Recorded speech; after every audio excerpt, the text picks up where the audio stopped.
Very good morning, my dear student. And today we are going one step more in linear equation. Linear equation in two variables. Okay.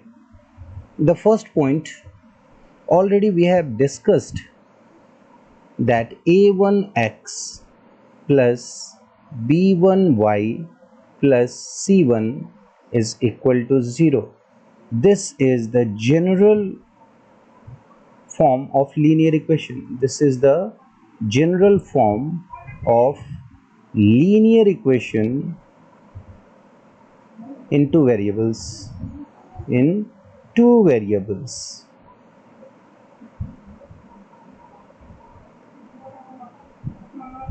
Okay, where a1, b1 and c1 belong to real numbers. Real numbers means you can say these numbers may be natural numbers denoted by n, whole numbers denoted by w, integers, rational numbers, okay, or irrational numbers also. Understand? So these all belong to real numbers. Clear है बच्चों?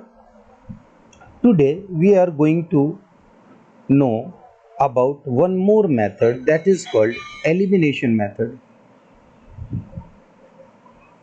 Elimination method, we will learn how to solve a question using elimination method. Okay, tell me, what is the meaning of elimination? Eliminating something means we are removing something. And in this equation, as there are two variables x and y, these two are the variables. So what we require to eliminate here, we have to eliminate one of these two variables, whether x or y. Okay, so our main focus is to eliminate. And do you know how to eliminate something?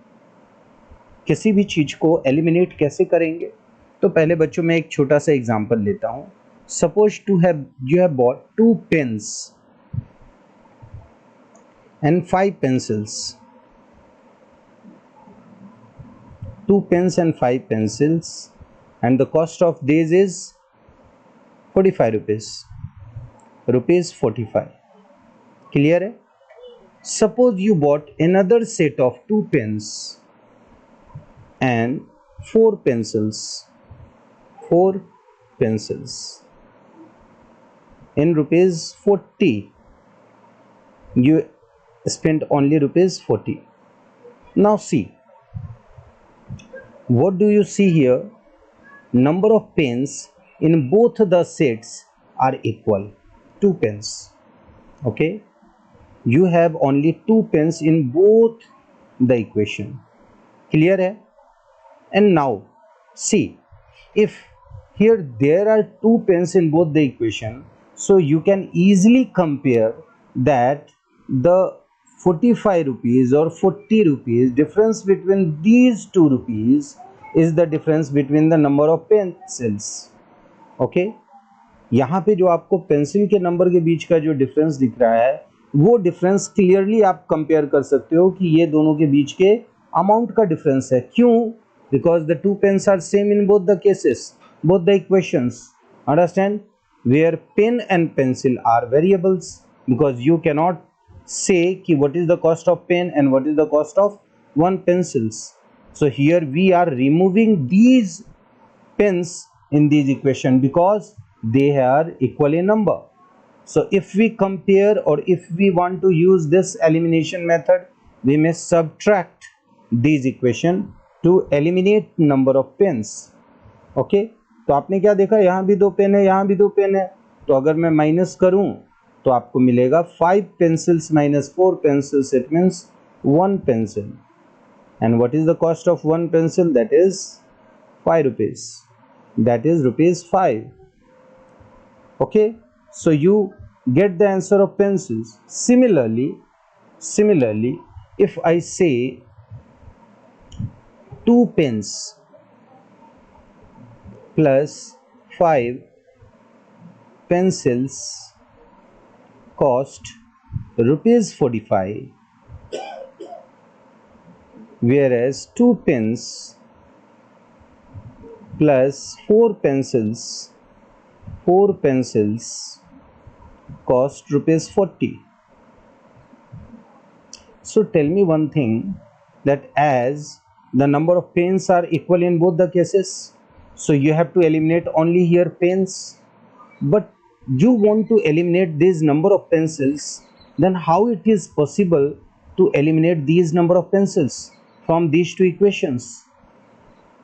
तो बच्चों यहाँ पे जब कभी भी आप pencil को eliminate करना चाहोगे, then you require to make this coefficient equal. जो ये 5 है और ये जो 4 है, इसको इक्वल बनाना होगा। इक्वल बनाने का मतलब हुआ दोनों का कॉमन मल्टीपल लेना है और वो लोएस्ट होना चाहिए। Means LCM of 5 and 4, LCM of 5 and 4। Clear है बच्चों? तो ये एलसीएम जो 5 and 4 होगा वो होगा 20, और हमें क्या करना है, इसको भी 20 बनाना है और इसको भी 20 बनाना है। लेकिन आपको पता है कि अगर हमें पूरे सेट का प्राइस गिवन है कि 2 पेन्स एंड 5 पेंसिल्स का प्राइस है 45, तो आपको केवल पेंसिल आप इंक्रीज नहीं कर सकते हो, इस सेट को इतनी बार मल्टीप्लाई करो कि ये सेट में पेंसिल क्या हो जाए, 20 के बराबर हो जाए। तो 5 को किससे मल्टीप्लाई करेंगे कि हम 20 आएगा, 4 से। तो इस पूरे इक्वेशन को या इस पूरे सेट को हमें 4 से मल्टीप्लाई करना पड़ेगा। सिमिलरली जो दूसरा सेट है उसमें भी हमें पेंसिल को 20 बनाना है, तो यहाँ ये 20 बनाने के लिए क्या करना होगा, यहाँ हमें 5 से मल्टीप्लाई करना होगा। तो एक बात आप मुझे बताओ कि क्या ये मल्टीप्लाई करने के बाद इसके वैल्यूज डिफरेंट हो जाएंगे, इसके वैल्यू चेंज हो जाएंगे? If the equation will have different values? No, absolutely not. क्योंकि when you multiply this set by 4, it means you are purchasing this set 4 times, so the cost will also be increased by 4. Increased means it will be multiplied by 4. ठीक है, अगर मैं कहूँ कि एक chair और एक टेबल का कॉस्ट हमारे पास 10 रुपया है, तो 4 चेयर और 4 टेबल का कॉस्ट हमारे पास 40 रुपया हो जाएगा। तो इन द सेम मैनर आप इस इक्वेशन को किसी भी नंबर से मल्टीप्लाई कर सकते हैं, बट याद रखिए कि when you are multiplying the whole equation should be multiplied LHS as well as RHS, left hand side as well as right hand side. So when you will multiply this by 4, the new equation will come as 8 pens plus 20 pencils is equal to 45 into 4. Tell me what will be the result? 45 into 4. It is 180. It is 180 rupees. Clear? Now, similarly, when you multiply 5 in equation 2, now the result will be 10 pens and 20 pencils. See here, we are getting equal number of pencils. And here 40 into 5 is rupees 200. So there you can visibly see the difference in the cost, difference in the price. Okay, and 200 and 180, these two are the two different numbers. So simply if you want to subtract, you will get 20 rupees as the difference. And see here, number of pencils are equal in both the cases, 20 pencils, and here also it is 20 pencils. Clear? So when you subtract, these pencil will eliminate. Okay, when you subtract, यहाँ पे 20 pencil cancel हो जाएगा, and 8 minus 10 will be minus 2 pens, and 200 and 180. When you subtract this, you will get minus 20 rupees. So दोनों में ये negative है, तो हम कह सकते हैं इन दोनों को अगर -1 से मल्टीप्लाई करें, then it will be minus minus plus, तो 1 पेन का कॉस्ट क्या होगा बच्चों? It will be 20 divided by 2 और यू कैन से ₹10. ₹10. So this is called elimination method. And very importantly I want to mention कि आपने यहाँ दोनों बार elimination method ही यूज़ किया है. आपने 1 पेंसिल का जो प्राइस था ₹5 उसको आपने इसमें सब्स्टिट्यूट नहीं किया. इसलिए सब्स्टिट्यूट नहीं किया क्योंकि दिस इज एलिमिनेशन मेथड. इसमें हम सब्स्टिट्यूशन नहीं करेंगे, हम क्या करेंगे? 2 बार एलिमिनेट करेंगे. क्लियर है बच्चों? तो ये हो गया आपका एलिमिनेशन मेथड. तो अब देखिए ये क्वेश्चन में तो हमने वेरिएबल के जगह नाम लिखा था. अब अगर ऐसा होता question 2x plus y is equal to 5 and x plus 2y is equal to 4, तो यहाँ तो हमें कोई दिख ही नहीं रहा है, मतलब no equations, no variables are equal in any of the case. तो क्या करना होगा? It is up to us कि हम x को इक्वल करें या y को इक्वल करें. तो लेट सपोज हम लोग यहाँ x को इक्वल करना चाहते हैं, तो हम देख रहे हैं कि 2x and this is x. तो इस x को किससे मल्टीप्लाई करेंगे कि 2x आएगा? 2 से. लेकिन अकेले x में तो मल्टीप्लाई कर नहीं सकते, हमें तो पूरे इक्वेशन को चेंज करना होगा. So it will B multiplied by 2. तो रिजल्ट सेकेंड इक्वेशन का आ जाएगा हमारे पास 2x प्लस, यहाँ लिखते हैं हम 2x plus 4y is equal to 8. और याद रखिएगा एक बात और कि when ever you require to multiply you must write, okay, multiplying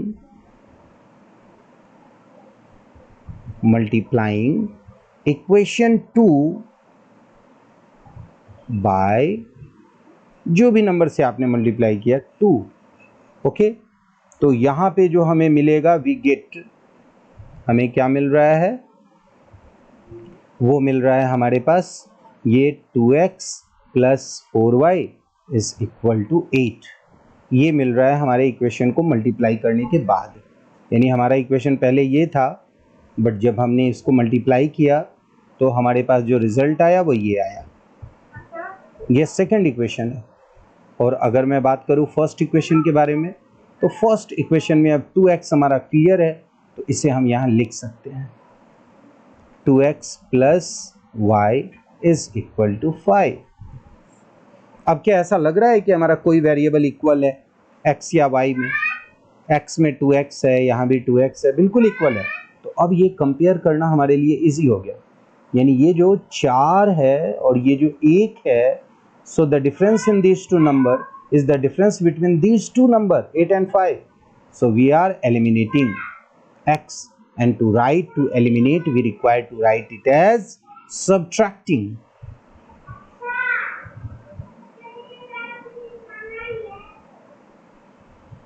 Subtracting equation 1 by 3.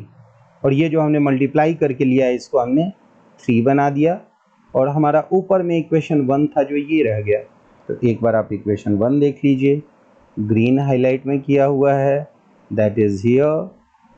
Subtract करने पे हमेशा हम साइन चेंज करते हैं बच्चों, तो already we have change the sign. Okay, and now see, अब जब सब्ट्रैक्ट करेंगे तो क्या होगा? एलिमिनेट होगा x and the result will be 4y minus y is 3y. बच्चों यहाँ आप ध्यान दीजिए, ये है 4y, ये है 3y. 4y के आगे साइन है पॉजिटिव, 3 और y के आगे साइन है पॉजिटिव, लेकिन सब्ट्रैक्ट करने पे इसके साइन चेंज हो जाते हैं. तो प्लस पॉजिटिव यहाँ 4 है और नेगेटिव 1 है, तो साइन जो है वो आएगा प्लस 3y, और 8 माइनस 5 दैट इज 3. तो y का वैल्यू क्या होगा? 3 divided by 3 that is 1. It means आपका एक आंसर तो मिल गया 1, और हमें यहाँ सॉल्व करना है फॉर x एंड y. तो now you can substitute this value y is equal to 1 in any of these two equation. Okay, तो मैं इसको फिर से बता दूं. पहला इक्वेशन जो हमने लिखा था वो था 2x plus y is equal to 5, तो यहाँ y का वैल्यू हमें 1 लेना है. It will be 2x plus 1 is equal to 5. So 2x is equal to 5 minus 1 and this is 4. Clear है? And now as you have to find the value of x, so 4 divided by 2 is equal to 2. Okay? तो अब यहाँ पे हम solution set लिखते हैं. Solution set x is equal to 2, y is equal to 1. ये हो गया, वैल्यू निकाल लिया हमने. लेकिन फिर भी अगर हमें कोई डाउट रहे कि भाई ये सही है या नहीं है, तो हम क्या करेंगे बच्चों? जब हमने कोई 4 नंबर के क्वेश्चन बनाते हैं तो हमें ज़रूर चाहिए कि एक बार चेक कर लेना कि क्या हमने जो इक्वेशन में पुट किया था वो वैल्यू एक बार देख लेते हैं कि क्या ये सही है या नहीं. तो चलिए, पहला इक्वेशन क्या है हमारा? 2x plus y is equal to 5. Check करते हैं हम यहाँ पर.